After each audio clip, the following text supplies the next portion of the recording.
Hey, dance teachers, dancers, and lovers of all things dance. Miss Shauna here today to talk about acro elements in our choreo.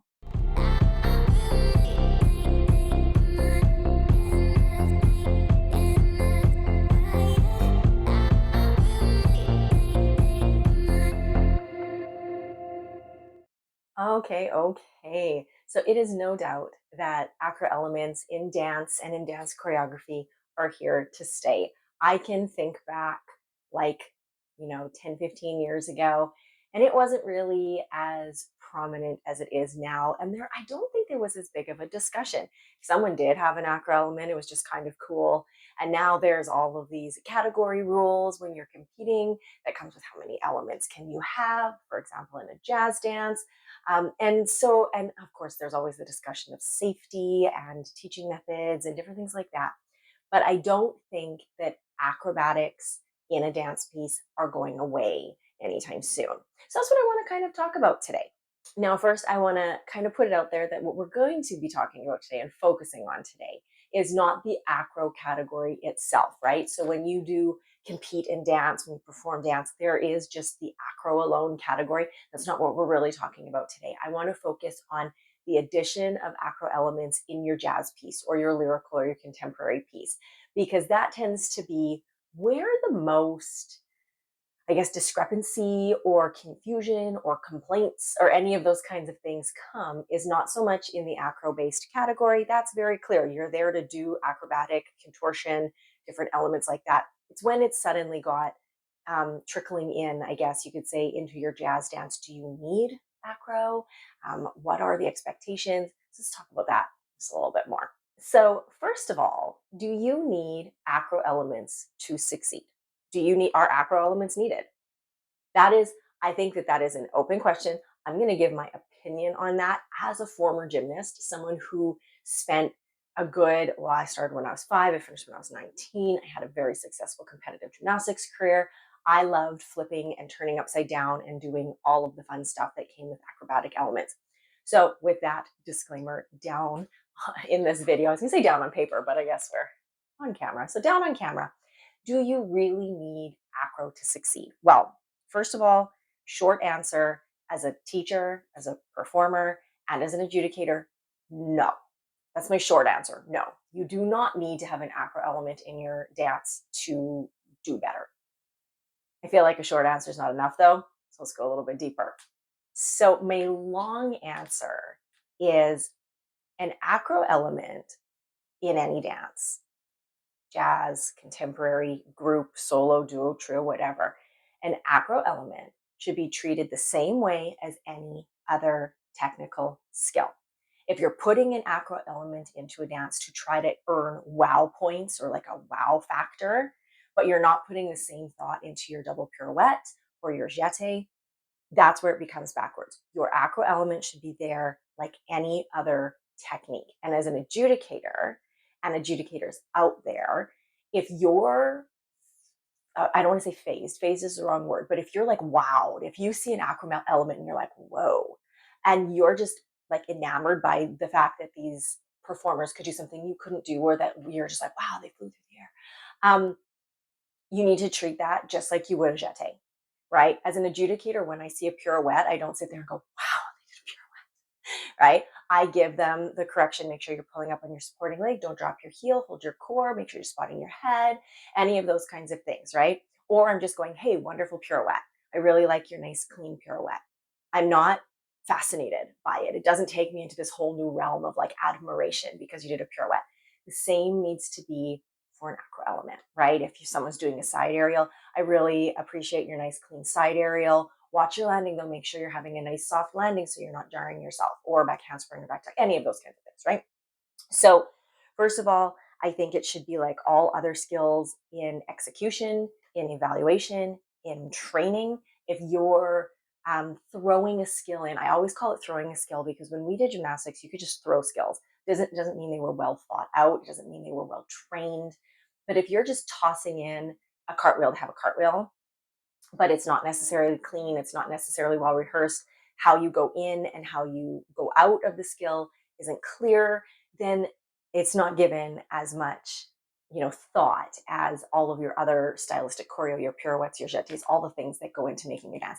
It should all be well thought out. It should all be properly placed and just get rid of the wow factor.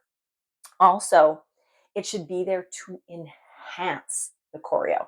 If it doesn't make sense, don't put it in. If it doesn't make sense, don't put it in, right? I have dances where I know that I have kids who can do, an acrobatic element, but it doesn't suit the dance. Don't put it in. You don't need it. If you're throwing it in because you think you're supposed to have it, or because someone just wants it, or you're like, maybe it'll score me higher because the judges will see it and be like, wow, it was back handspring.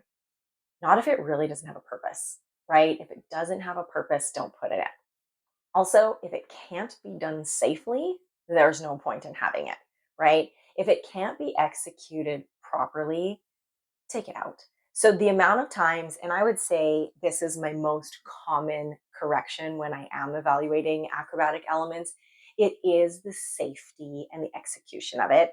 And I'd say 90% of the time it's on the landing. I see young children landing. And here's the thing, in gymnastics, there's soft mats, right? They have a spring floor, and we can talk about dance sprung floors. It's very different than a gymnastics spring floor.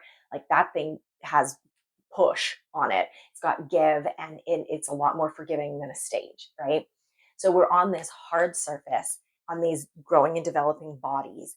And when the landing is hard or the landing is just incorrect or anything like that, that is my biggest correction, because my first thought is I want to save your body. You 14-year-old dancer who's still growing, I want to save your body so that you can do this for a long time. So let's head back into the studio and learn how to land that properly. My second correction is often in takeoffs, because a lot of times, especially elements with flight, so where your hands aren't touching the ground, your flight elements, I can see it in the takeoff. And I mean, granted, I learned a flight element, my first flight element, I was like very young when I learned a side aerial.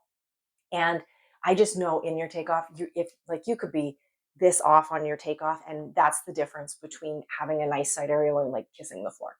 So my correction then becomes on the takeoff. So as someone who has had many a personal wipeout in gymnastics, I I'm not necessarily phased by a mistake or a weird landing or a weird takeoff. When your landing and takeoff makes me go, like when I have a physical response to it, we know that that's not safe, right? Because I'll watch like the Olympics on television and someone will fall off an event, and like the people who I'm watching with will be like, oh, and I'm like, oh, that wasn't even that bad. I saw that one coming. Like she knew it in the air. She was gonna fall off the beam in the air, right?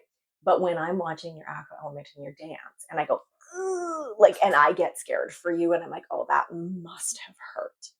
Um, then that's where it becomes a problem. So we want to make sure that it's done safely and correctly. Otherwise, it's useless. Now, also, I just want you to know a back handspring won't make you score higher unless that back handspring is phenomenal. No different than a double pirouette. If it's not clean, isn't going to score you higher, right? You could have put a single, right?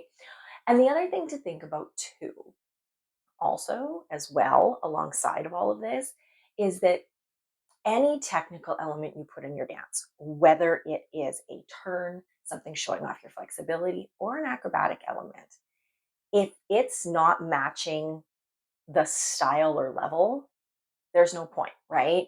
If you are 7 years old and you've got your nice single pirouette and you do a little leg hold into a cartwheel, yeah, cute, works. It totally works.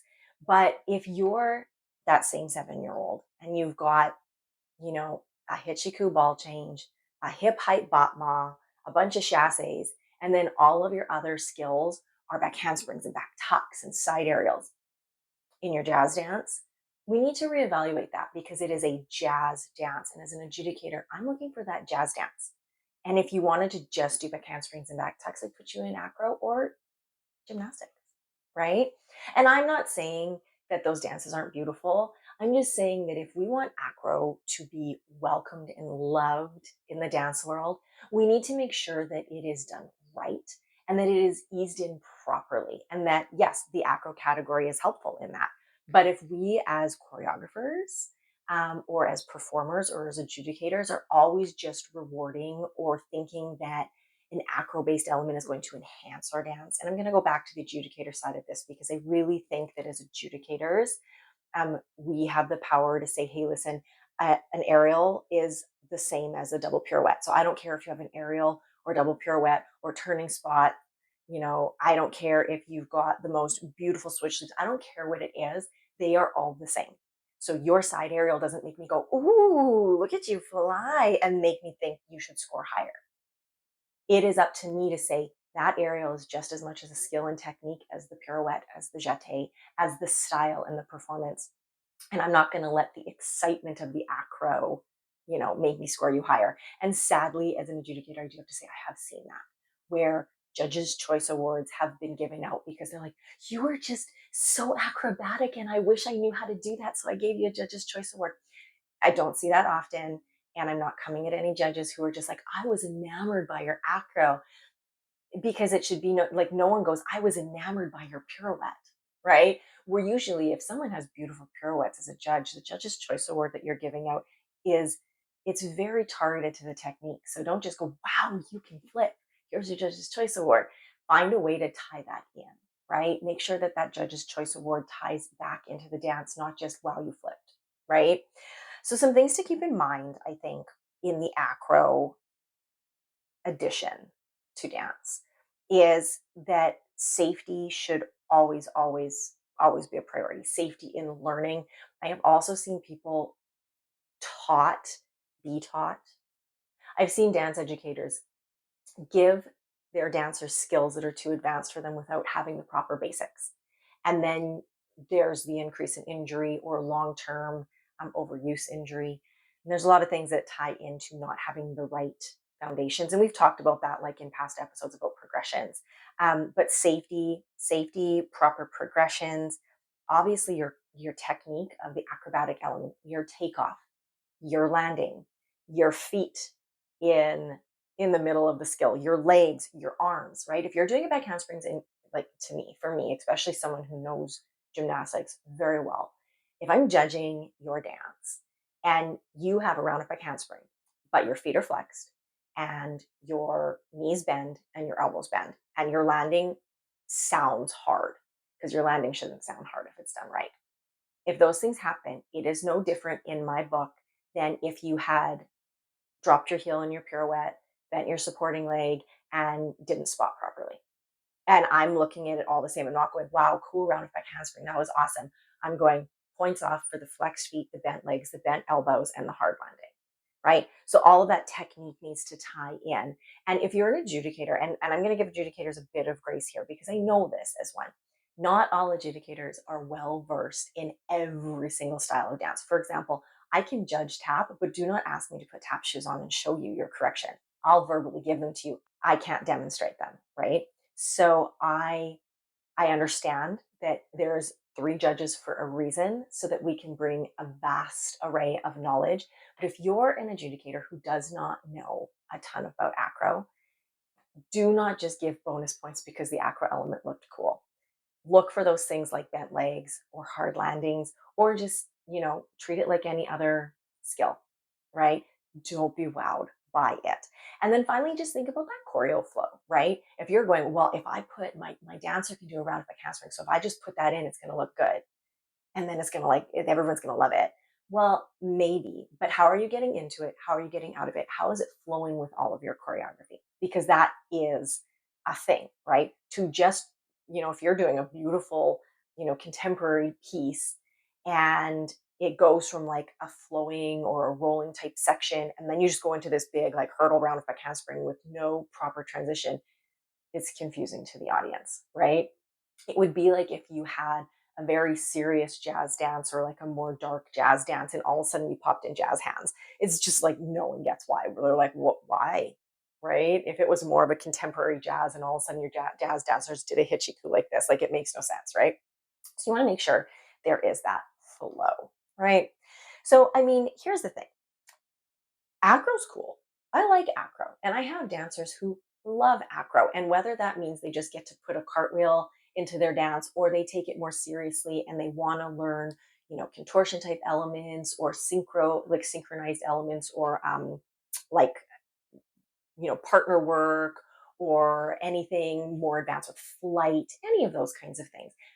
There's a variation or a wide range of ways that you can apply acro to your dances, right? Even I think in musical theater, there is a time and a place for an acro element in a musical theater dance if it works, right? So I don't hate acro, right? Especially someone who grew up in gymnastics. I don't hate acro. What I do dislike about acro in the dance world is that there seems to be this big discrepancy around it. And I've heard teachers who come from more like very formalized like ballet schools going like, do I need to put a cartwheel into my jazz dance? Because we don't teach that at our school. That's not what we teach. And my advice to them is always, well, you should not have to at all, right? It is a dance competition, not a gymnastics competition. And so, first of all, I hate the idea that this big like fan base of acro in the dance world and on social media and all of that, that it is putting pressure on choreographers and dancers to think that they need to have these elements to succeed. I always and forever will say, it is, if you're doing a jazz dance, it is a jazz dance first, not a gymnastics floor routine. That's just the way it is. If you want a gymnastics, go there, right? So no, you do not need the acro element. I hate that we feel that there is this pressure to have it. The next thing I hate is this idea that we should be wowed by it, right? I want to be just as wowed by your cartwheel as I am, your double pirouette or your beautifully split jeté or your just sassy performance, right? I want to, it should be equal, right? Secondly, thirdly, is that three? Nextly, nextly, safety, safety, safety, always. The amount of times that I have cringed backstage for someone else's dancers while I'm backstage with my own going, right? Like that one scared me. And their teacher in the wings isn't phased by it. And I'm going, oh my gosh, like that was dangerous. I get very concerned. I get nervous for that. Um, so, yeah, those are just a few things that I think we need to prioritize, right? And then that way we will have a better integration of acrobatic elements into our dance styles. And we will make sure that it finds its happy place, its sweet spot. And then in that, I think that the acro dance category at competitions will just evolve in its own organic way, which I think is really, really special in and of itself, right? So acro is not bad. It just needs to be done right. It needs to be done right.